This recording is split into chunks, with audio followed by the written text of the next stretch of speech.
Hello, everyone. Welcome to the Check-In Podcast. My name is Cameron Billette. And my name is Ian. And we just want to welcome you to the Check-In Podcast. The Check-In Podcast is a podcast geared towards teens and young adults. And it's a podcast where we just come together, me and my brother, and we just talk about the week. We start off by being able to process the week with one word or phrase. And then we just jump into some topics. Sometimes there'll be current events. Other times they'll be just about things that we feel we should be talking about and conversations that we feel like people in our age group need to have. So once again, thank you for checking in with us today. Welcome to the Check-In Podcast. And to start this podcast like I do every week, I'm going to ask you, Ian, if you could use one word to describe your week, what would that word be? Man, I'm litty this week. What, boy? I'm litty. Y'all probably already know. I start off the week really great. Sunday night was the highlight of the week, and it was the beginning of the week because LeBron, Raymond, James brought home a title to Los Angeles. He did it for Kobe. All right. And he has his fourth ring. And me personally, you guys can't see me right now. I'm in my LeBron jersey right now. But me personally, I feel like he's the greatest player to ever touch a basketball. And if you tuned in last week, we were talking about college applications and how to do that. And I'm pretty much done with them. I'm pretty much done with my college applications. I caught up on all my schoolwork. And we just living life. We coasting right now. So, Cameron, I'm on a high week right now. Feed off of my energy, please. Feed off of your energy. Tell me how your week is going. Feed off of my energy, my boy. So those of you who follow me on Instagram, OG_SHAWWTY_. That's OG_Shawty_. Again, I made when I was 13, not changing it. Shameful. Those of you who checked in with me on Instagram, I gotta say, it's looking like we're all having the same kind of week. Honestly, Ian, yours is the only one that stood out. Let's see. What are you talking about, like, stood out? I'm talking about in the responses. So on my Instagram story, you guys, those of you who don't follow me, Thursdays I usually like to put out a feeler, a question, and I like to check in with all my followers, be like, guys, what's one word you use to describe your week and stuff like that. And let's see, one person said exhausted, another person said they're tired because they were partying all night, huh? No, they're feeding off my energy, huh? I think it's the opposite. And another person said this is the worst week in a minute. Shit is rough right now. Time to go into the cut. Other people said exhausted. Somebody else said I'm in hell. Thank you for asking though. And then in the midst of all of these responses, it's you that says Liddy. So anyways, to answer your question, to answer what you've been saying, the one word or phrase to describe my week. I'm going through a bit of a rough patch. I mean, the whole year. Unfortunately, we're not on the same wave today. The waves is kind of choppy today. The waves are a little choppy for me, honestly. Well, what's been happening? Because, I'm on the other side jumping up and down. What's going on with you? I'm reaching burnout. And I think it's important that we talk about what burnout is. It says 7 signs of burnout. I'm going to read them to y'all because I think we're all about to burn out. Number 1, dread. You dread going to work and you want to leave as soon as you get there. If that does not describe me, I don't know what does. Number 2, irritation. You are easily irritated by colleagues, clients, customers, siblings, family members, friends, What do you mean by significant siblings? others. That's what's on the thing. I'm just reading this. All right. I'm just reading. Sure. But yes, I'm easily irritated. It's not even funny. Fatigue. Guys, I have no energy to do anything. I promise you, I eat, sleep, take a shower, and then outside of doing those 3 things, I go to work, or I'm doing work, or I'm in class. There's nothing else going on in my life. Number 4 is distraction. You have trouble concentrating and forget things more easily. I've been messing up at work so bad. Well, you're messing up the safe in May, weren't you? But that's when I first got there. This is like I've been at this place for what, almost 9 months now. 9? No, 8. March, April, May, June, July, August, September, October. 8 months. Yes. Yeah. Yeah. And then it's the isolation. You avoid socializing and actively resist being around others. I'm always telling you to get out of my room. Yeah. It's not because I don't hate. It's not because I don't like you. I just. There's something about me that you just... It's not you, Ian. It's just I'm just not feeling like being around anybody. I can't remember the last time I sat at the kitchen table and ate dinner with the family, if I'm gonna be honest. You understand what I'm saying? And then it says apathy. You feel that nothing is going right and you have no hope that things will improve. I've been trying to be optimistic. I try for my followers. I try for my friends. I try for my family. But that's just personally how I'm feeling. And the last one is detachment. You feel a general sense of disconnection from others in your environment. I don't feel detached from everybody, so I guess that's the good thing. But I do like. I'm just not feeling like myself. So I mean, I'm just. That's what I'm saying. Burnt out. And I'm glad I brought that up because we're around midterm week for a lot of college students and even high school students. And I just know it's rough out there for everybody. I know this is the time in the semester where you're feeling burnt out. Because after midterms, you feel like there's no reason to continue the semester. So yeah, I'm just that's my phrase or word, burnt out. Or maybe I'm having a good week, but maybe I'm also a little burnt out. I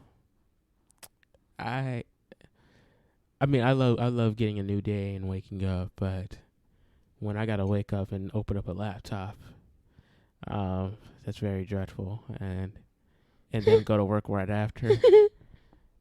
Yeah, that's not too good either. And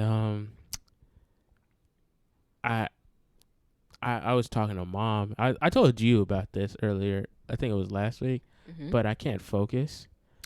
I can't focus in school and I can't focus at work. I always need to have something in my hand or like some gum to chew. It's really not that good. And I don't really come out of my room. I don't know if you noticed that, but I really don't come to my room. I mean, what is there to come out to? I mean, we're all on Zoom. I mean, I haven't eaten like 3 square meals a day. I think that's a problem. Like I'll eat like after all of my classes, and I'll be be good. And I'll come home and I'll eat a little something as dinner. Right. Like I don't really eat like that. But I'm approaching burnout. But I'm just looking at the positive things that happened this week. That's good, because I do feel like, especially this year, we talk about we're just all just having a rough year, and I feel like we've all been talking about that this year. So this episode, I mean, last episode was kind of more informational, but this episode, I think since you're having such an amazing week, I think the people will want to hear that. Yeah. So what made your week amazing? Oh, you did say. I said it already. Mm-hmm. But I can go more in depth. Please enlighten us. So we usually don't really talk a lot about sports and make that the main thing. But, or as I said earlier this podcast, LeBron Raymond James. I forgot the middle name. He's so fine. Okay, let's relax. Let's relax here. He is. Like, what? Okay. Oof. 4 rings. He brought a ring to L.A. He did it for Kobe. And oh man, was I screaming that night? So annoying. It wasn't annoying. You Girl, know, you yes, enjoyed it. I mean, yes, it was. You better call me. Okay, never mind. I don't act like I don't Never do mind. this. I wish I had another guy to have a debate with on the GOAT topic, because it's a really good debate that I can really get into, and you don't want to see me. Some people don't think he's the GOAT, and some people, would you call him a superstar? Who? LeBron. What do you mean when I call him a superstar? Like, would you call him a superstar? Yes or no? He's far ahead from a superstar. Whatever is higher than a superstar, that's what he is, and that's GOAT. I asked you this because I was like, after he won, after the Lakers won, I was just seeing a lot of like people are like, oh, he's still not a GOAT though. Like he's got to win more. It's nothing but garbage. I don't know. I think he's done like he has such an impressive career. He has it all but rings. That's all he has. He has everything Michael has but rings. Oh, so you're comparing him to Michael. You're not comparing him to like Kobe or anything. No, I mean he passed Kobe a long time. Mm-hmm. I mean, but I don't like how, because I go with Dad about this, but he's not really good at debating, and so it's not really fun for me, because it's always a win by landslide. Okay. But watching sports channels and sports commentary and all of that, people of Dad's generation, that saw Michael Jordan play in the 90s, they cannot get out of the past. You said that. They really cannot get out of the past, and it's really amazing, because that also trickles down into the way they act. Like, I know you've heard your parents say, well, back in my day we used to do it this way, so we're going to do it this way. Like, get out the past. It's a new day. It's a new age. Please, let's evolve. It's a new dawn. Let's evolve. It's a new day. Okay, I don't need that. Okay, let me say it's a new light for me. Like, let's just evolve. Let's just evolve. Okay. And it really irritates me, because what they say to discredit LeBron is he oh my goodness, he just wasn't playing in the 80s and 90s. That was some physical basketball. My goodness. And I'm thinking to myself, like, yes, it's the most physical era. And yes, this era has gotten soft, right, compared to the 80s and 90s. Soft? Yeah, like, they're not as physical. Mm-hmm. They're not as touchy. They're not able to get away with a lot of things. Nah, I seen some old videos. They used to be elbowing each other, like, in the jaw and the face. I know. They used to be wilding, right? And I was like, that's not a foul? I mean, it was a foul, but it wasn't, like, suspension worthy. You know what I'm saying? Like how it would be today. But the thing with eras that old heads really like to get on about, it's not a good argument, because LeBron is playing the most talented era. He's playing the most talented era that we've ever seen. There's about, I want to say 20 top 50 NBA players that have came out of this era. You know what I'm saying? And you said what? There's like 20 top 50 NBA players of all time that have come out of this era. Okay, who are they? So, who are they? I can't name them all from the top of my head. But okay, some of them. Here's a solid list. LeBron, obviously. Kobe. We're counting Kobe in 2000s because his prime was in 2000s. Mm-hmm. When was he in the league? 97? He came in the league at 96. Oh, okay. So LeBron, Kobe, Durant, Russell Westbrook, Mm-hmm. James Harden, Mm-hmm. Stephen Curry. My goodness. Kevin Garnett. That's the one, the Uncut Gems. Yeah. He could be actor. Steve Nash. Allen Iverson. Steve Nash. Okay, I'm sorry. Don't laugh at me. Which one is the coach for the Warriors? It's Steve. Steve Kerr. Oh, okay. Okay, Steve Nash. Mm-hmm. We also have, Dwayne Wade, Chris Bosh, Dirk Nowitzki, Tony Parker. I forgot about Dirk, actually. Tony Parker, Tim Duncan, Chauncey Billups. Like, this era has been full of talent. It has been. I remember I used to religiously watch basketball from like, I want to say, it was really up until like LeBron went back to the Cavs. Because I really only started keeping up with basketball because of you. Yeah, you see the imprint I put on you? A better word is influence. But anyways, it's just because, like, you know, you have a sibling, they're really enthusiastic about something, you're gonna catch on or pay attention to it at some point. Like, same way you catch on about Beyonce.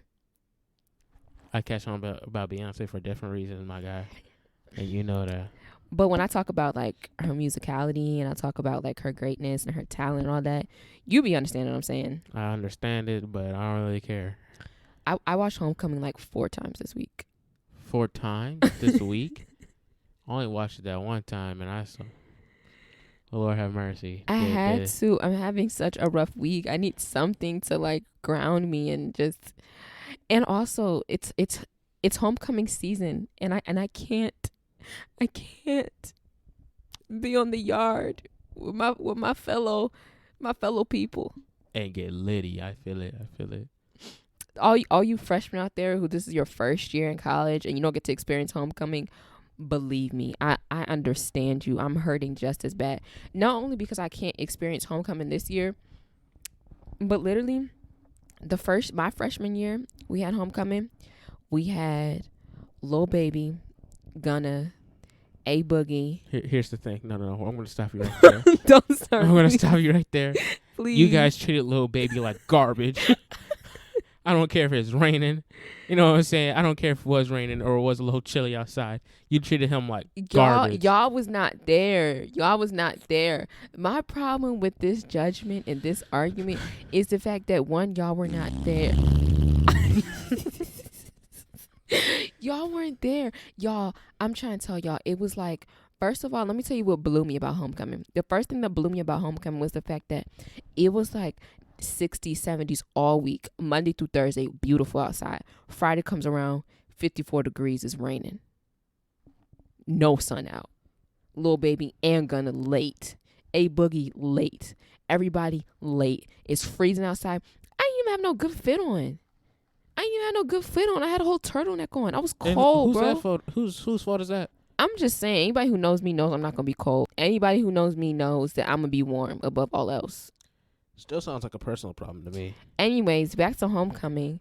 So, yeah, that's why he wasn't enthusiastic. Like, it's really hard to get to first of all, everybody was out there wearing heels, wearing their good shoes. Nobody's trying to jump and sink into the mud some more. Like, we're just not trying to do that. Still didn't deserve it. Bring him to my high school.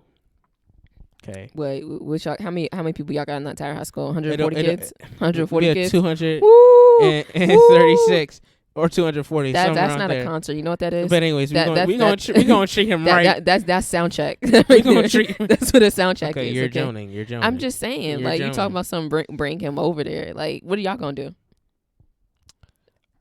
We going to tee up. Y'all ain't going to turn the block up. Y'all ain't going to turn the block up. Especially with all 140 y'all? Nope. Not happening. We gonna tear the block up. You feel me? But back to my positive energy this week.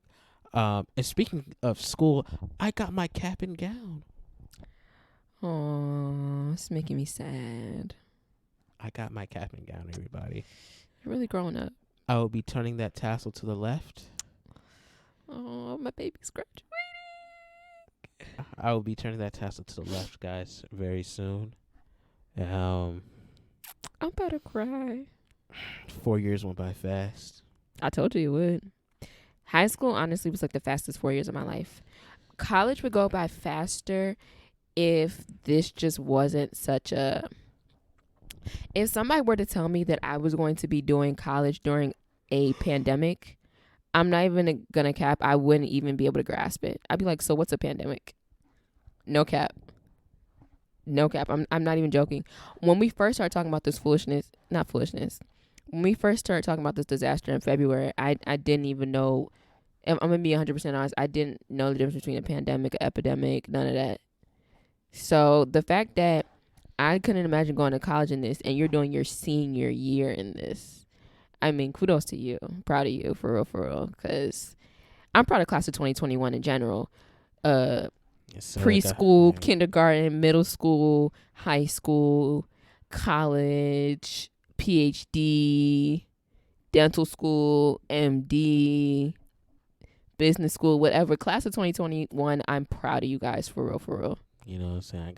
I got my Crocs on. You feel me? I wish they could see. Please say class of 21. I don't know. They backwards, so. It's not. I fixed it. All right. Oh, you fixed it after I said something? You fixed it. Oh my god! I'm Cameron. I think it's so funny to make fun of Ian. I'm sorry. Freaking ridiculous. Okay, so we're talking about a happy note. So you got your capping? You got it already, or you're about to get it? I'm about to pick it up from my friend. Okay. Oh, your friend got it for you? Yeah. Oh, okay. But still, I basically have it. So how do you feel? I feel happy. Did you enjoy high school? Did you not? Did I enjoy high school? It was okay. What is okay. one thing you would have told your freshman self? I would just told him to do it all over again. Huh? Do it all over again. Do the same thing. Don't change. Really, you wouldn't change anything? Mm-mm. Nothing that you went through, no experiences, nothing? Nope. Do it all over again. You built a lot of character this year. May have lost a lot of friends, but you built that character, and that's all that matters, is building your character. And you've proved to just adults that you're different. Mm-hmm. You're very different. You're not a follower. You definitely stand out. So I would tell him to do it all over again. How important is it for you to be a leader and not a follower? It was always important to me, but I never wanted to be different from the crowd. But I can honestly say that it just helped with just building me up to prepare for the future. Mm-hmm. And knowing that I'm going to face some battles alone, and I'm just in shock. I'm just in shock and in awe that 4 years went by fast, Cameron. I'm just. I know. That's how I would. I think what stopped me from feeling like this, though, I didn't really feel like it was over until after the summertime, because I was seeing most of my friends for World Choir Games rehearsals and stuff. So it was like I graduated in June, but I was still seeing the same exact people every day until like the end of July. So, I mean, I feel you. What would you say to somebody who is struggling? I wouldn't say making friends, but growing out of their friend group. Like, what would you say to a high schooler right now experiencing that? Um, you just be yourself. You just gotta be yourself, and you will have even more friends than you did, and more quality friends. Quality over quantity, huh? Mm-hmm. Just if you're having trouble just leaving that friend group, just just look back at all your history. Look back at how they were treating you and how you didn't like it and you didn't speak up, and just muster up that courage and speak up. I know it's not that easy, but you gotta do it. You gotta tell them, hey, this isn't for me. You know what I'm saying? I don't have any bad blood with you guys. It's just not for me. Um, I would just have to like leave. You know, Mm-hmm. you just gotta muster up that courage. To to not to only want better, but demand better out of your friendships, out of the people that you keep close to you. Yeah. If you're demanding better, or I mean, I know you have love for them. You know, I mean, having friends, you always have love for your friends. But if they're not acting right after you told them multiple times, hey, I don't like this, then they're not for you. Um, and that's what you got to get through your head. Gotta detach, and you just gotta get your wings and fly. You just gotta get your wings. Do you feel like I don't know. So I was always told that not high school, college is where you make your long lasting friends. But in high school, I always felt like, oh, forget about college. Like, I found my girls. Like, I found like my best friends, my ride or dies here. And then I got out of high school and we kind of like started growing apart. And not like because like we don't like mess with each other anymore, but it was just like, out the group, you could see like, okay, so these people are closer than I thought, or this is kind of like their own mini group. Like, like I'm not as close as I thought we were, this, that, and the third. Do you feel like the people that you met in high school are going to be your long lasting friends, or do you feel like that's going to be more so what happens to you in college? Because I honestly feel like in college, I'm just, this year is just blowing the mess out of me, because it's just like I have never been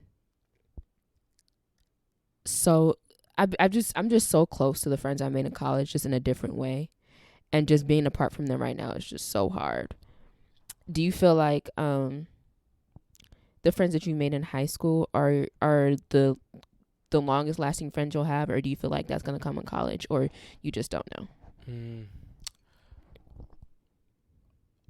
All the friends I made in high school, I basically knew before high school. Okay. Um, we just expanded on our relationship. I never thought I would really talk to them the way I would. I mean, the way I do, but they're they hold a special place in my heart. Your Just high school friends. yeah, Mm-hmm. they hold a special place in my heart just because of the conflicts we went through, being able to get out of those conflicts, and we saw each other at our lowest and Mm-hmm. our highest. So it's just like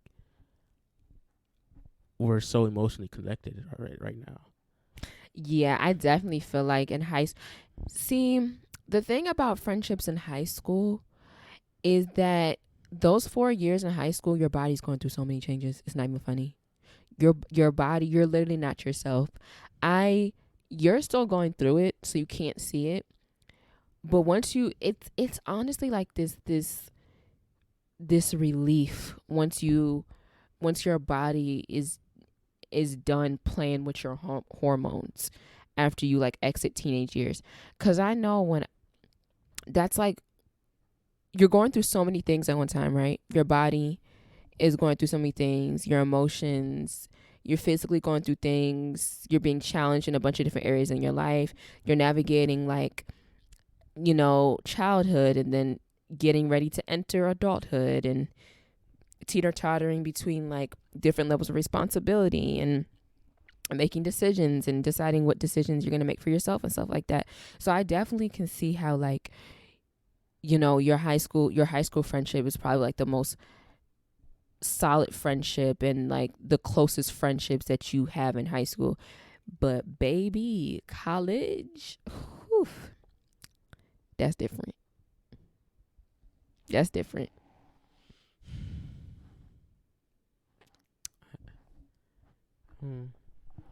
I know college is different. You don't know. I mean, but what you're saying, yeah, I know. Are you excited about college at least? I don't know. I really don't know. I mean, we're in a difficult state right now in this country and this year, so we just gotta wait and see.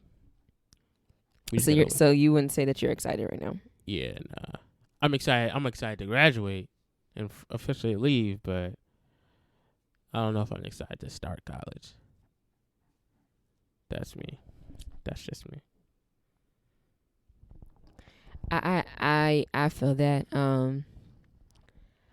I can't remember how I was feeling. I definitely was ready to get the heck up out of that high school. Too many people was blowing me. Too many people was ready to get cussed out. Like, I'm so serious. I was ready to get up out of there. But I just don't think I wasn't ready for college. Cause I definitely like am responsible and I'm definitely responsible and independent and whatnot, but I don't think I was prepared emotionally. And honestly, you're kind of spoon fed in high school. Just like people kind of hold your hand in high school. College is such a completely different ball game. And even though, like I said, I am a pretty responsible, mature person, I was still just, I was still having issues. So what did you say? I was about to say about the cussing people out part. I'm close to it. Like you. I mean, yeah, you can be close to it. Just don't do it. I won't. One more thing before we wrap it up. 18 days, guys. 18. That's scary. It's way too close to this election. Like 18 days. Let me hold on. Give me 1 second. Speaking of 18 days, I got my absentee ballot in the mail. I'm gonna drop a mini episode basically describing like how to fill it out, what to do, who to vote for, this, that, and the third, because at least for my Maryland residents, y'all need to be informed about this. Like, there's so many other things for you to vote on and decide on and have a voice in besides the presidents, y'all. Like, when y'all get y'all ballots, the key thing is to read. I know you don't want to sit there and take all that time to read and figure out, because when you get into the ballot booth, it's just like looks like gibberish. But if you just listen to the mini podcast I'm going to drop soon and just do your research before you go into the booth, it's going to take 5 minutes. We're 18 days away from an election that they're rigging this election right before our eyes. That's what I wanted to talk about. Not 45, but the voter suppression is crazy. It's astronomical. It's out of this world. The voter suppression is just, Because they know they're going to lose. When I saw, when was it? I think it was late April, early May, I think. And it was a campaign. No, not a campaign. It was like a coronavirus commercial, and it was talking about how the president is incompetent, how his administration handled it, and it was just like paid for by Republicans who are now against Trump. I said, whoa. Did you see that? I did. It didn't impress me because it's like, how were you not against Trump before? But unfortunately, there are some. Oof, child, don't even get into that. Well, yeah. I think that's what shocked them, because that's what shocked me. But before we close, 18 days. 18 days equals to 432 hours. Okay. We have 432 hours to change our lives forever in this country. Young people especially. This election is going to change our lives. Our lives. Forget all them people that's old and about to die. They're important too. What? I'm being serious. They're important too. Don't get me wrong. Let me not say forget, because I guess that was just a bad choice of words. No, don't forget about them. But like, they're literally like I said, old and they're not going to be with us for much longer. Yeah, they're not going to be with us for much longer. So this election really doesn't affect them a whole lot, because this election basically determines if we're even allowed to fill the Supreme Court seat. That freaking white witch. Oh, God. I don't even know why they... Lord have mercy. Lord. She's not good at her job. At all. None of these people are. They're a bunch of morons. It's embarrassing.